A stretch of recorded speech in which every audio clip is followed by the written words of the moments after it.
Good morning, everyone. A happy Friday to you. Thanks for being with us for a CBS 8 Plus extended forecast. I'm meteorologist Evan Nirvani. It's been a really mild start to our Friday morning with a fair amount of cloud cover. Those extended clouds from the coast to our inland valleys. The morning May gray was upon us for the entire month of May, it seemed, and then now June gloom through at least the first 2/3 of it, holding on tight. The plus side is we've been typically seeing the sun come out rather early, closer to about 9-10 a.m. Over by the coastline, it's taken a little bit longer, which is why coastal temperatures have stayed mostly just around 70 degrees. Upper 70s this afternoon inland. The mountains going for the low 80s, and across the deserts 102 this afternoon. Here's what we see outside. Most of our morning views have involved a fair amount of cloud cover, but even toward the coastline, we've started to see some fracturing earlier on in the day. So by 7-8 a.m. today, we started to see those clouds break apart, and we will now be looking for another 12 hours at the very least of sunshine out there. Our day length is around 14.5 hours. Just amazing to see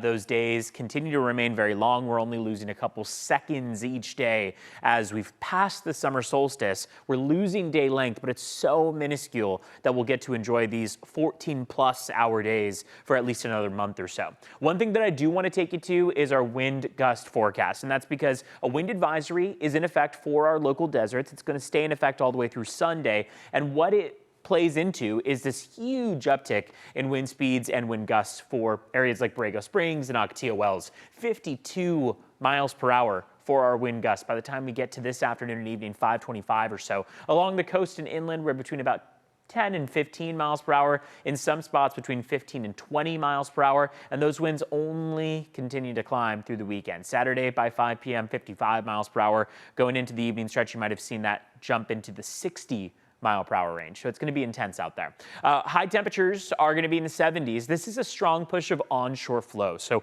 westerly winds that are building, and that's why those winds are mainly coming out of the west. You see that arrow pointing toward the coastline. That's all westerly wind. It's cool, moist air from over the ocean that's pushing onshore. So while we had 80s on hand earlier this week, we've left them behind. We're mostly in the 70s out there. 75 for Fallbrook this afternoon, 77 for Escondido, 75 for Miramar. We're going to keep cooling with Friday today expected to be low 70s, and then upper 60s come around as early as Sunday, lasting all the way through the middle of next week. Our inland valleys see a slide in temperatures that takes us all the way down to 73, only briefly for Sunday, and then a climb going into early next week that still keeps us into the below average range, but at least warmer than the much cooler than normal temperatures on Sunday. Red for today through Sunday, highlighted on the screen there. That's because we're calling for weather impact alert days thanks to that wind advisory. As always, you can find an extended forecast on our CBS 8 app. You can find it on your TV or your smartphone. Have a great Friday and a wonderful weekend.